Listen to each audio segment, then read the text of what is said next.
ایک عجیب مقدمہ حضرت عمر کے پاس آیا. حضرت عمر کہنے لگے میں اس کا فیصلہ ہی نہیں کر سکتا. مقدمہ عرض کروں آپ کی خدمت میں؟ دروشی پڑھیے ایک دفعہ بلند آواز.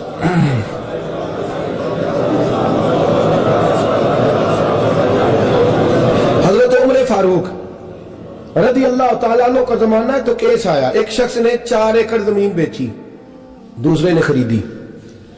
جس نے بیچی وہ کسان نہیں تھا, کوئی اور کام کرتا تھا. اس نے کہا میرے پاس فارغ ہے, میں تو کاشتکاری نہیں کرتا, تو ایک کسان نے خرید لی. توجہ ہے میری بات پر؟ وہ کسان ہل چلا رہا تھا, پہلے دن ہل چلایا تو اس کھیت کے اندر سے خزانہ نکل آیا. کھیت سے خزانہ کس کا ہے یہ جی؟ بھائی جی سڑک لنگ جائے نا, وہ آتا ہے اور میں دینی نہیں, تسی بیانہ واپس لو. اب تو سڑک گزر گئی, مجھے تو پتہ ہی اب چلا ہے کہ یہاں ہاؤسنگ سوسائٹی آنے والی, میں تو نہیں دیتا ہی, رکھ لیا. کیا نکل آیا؟ ہیرے جواہرات چاندی لال نکل آئے. اب اٹھا کے نا وہ شخص نکلا ہے وہ رکھ لیتا, سنبھال لیتا, کیا ضرورت تھی؟ ویسے بھی لوگ تو پیسے بتاتے ہی نہیں کتنے. اٹھا کے نا وہ خزانہ تو جس نے بیچے تھے اس کے گھر چلا گیا. کہنے لگا میں نے زمین خریدی تھی, خزانہ نہیں خریدا تھا, تیرا ہے, تو لے لے, تیرا ہے, رکھ لے. وہ بھی صحابی رسول ہے. میرے نبی نے دنیا کی محبت کھینچ ڈالی ہے دلوں سے. وہ کیا کہنے لگے؟ کہنے لگے میں نے تو 4 ایکڑ سے بڑی مشکل جان چھڑائی ہے, تو اب پھر دولت لے کے آ گیا ہے. اس نے کہا یہ تیرا ہے, تو ہی رکھ, میں نے زمین بیچی تھی تو جو اس کے اندر تھا وہ سارا ہی تیرا ہے, بیچ ڈالا تھا. کہنے لگا نا میں نے زمین خریدی ہے, خزانہ نہیں خریدا. وہ کہنے لگا نا بھائی میں نے تو ہر شے بیچ دی ہے, اس میں سے پھل اگے, پھول نکلے, وہ سارے. جاگ رہے ہیں آپ لوگ؟ آنکھوں ہے ہی کام جاگرن والا ہے, یہ ہوتا ہی نہیں. یہ عجیب معاملہ ہے نا جی.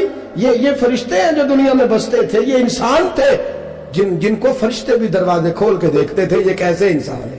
اب مقدمہ حضرت عمر کے پاس آ گیا. توجہ ہے میری بات پر؟ حضرت عمر فاروق کے پاس آیا.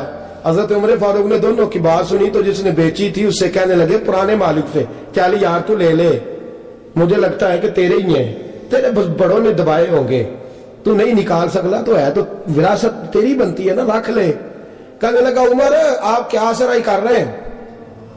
اگر یہ بات غلط ثابت ہو گئی اور قیامت میں مجھے اس خزانے کا حساب دینا پڑا تو آپ میرے ساتھ اٹھیں گے نا, میرا بوجھ اٹھائیں گے نا؟ حضرت عمر کہنے لگے جی میں کوئی نہیں اٹھاتا, میں تیرا بوجھ.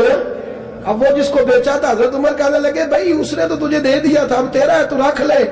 کہنے لگا عمر آپ قیاس کر رہے ہیں, آپ قیاس کر رہے ہیں, اگر قیامت والے دن میں پھنس گیا تو میں آپ کا نام لے لوں اللہ کی بارگاہ میں.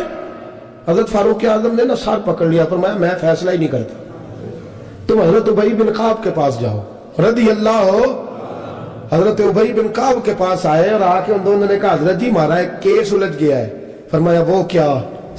وہ صحابہ تھے جن کی ہر صبح صبح عید ہوتی تھی, خدا کا قرب حاصل تھا, نبی کی دید ہوتی تھی.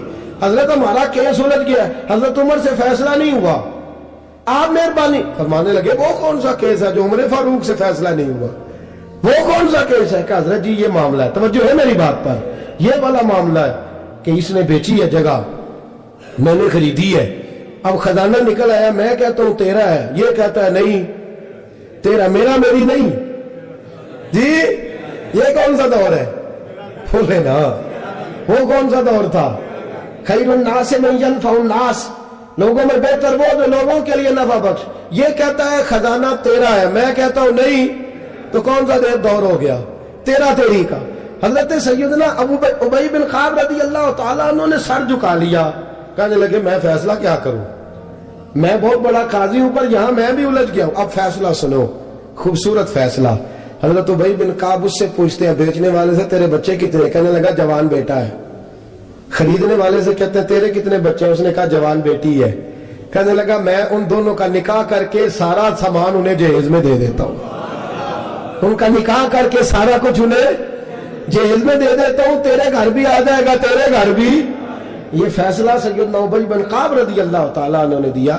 لوگ رو رہے تھے, کہہ رہے تھے کیا بات ہے اس فیصلے کی, کیا بات. ایک نوجوان تھا مینا کے بازار میں, دوڑا جا رہا ہے, ایک بابا جی اس کو ملے, بزرگ.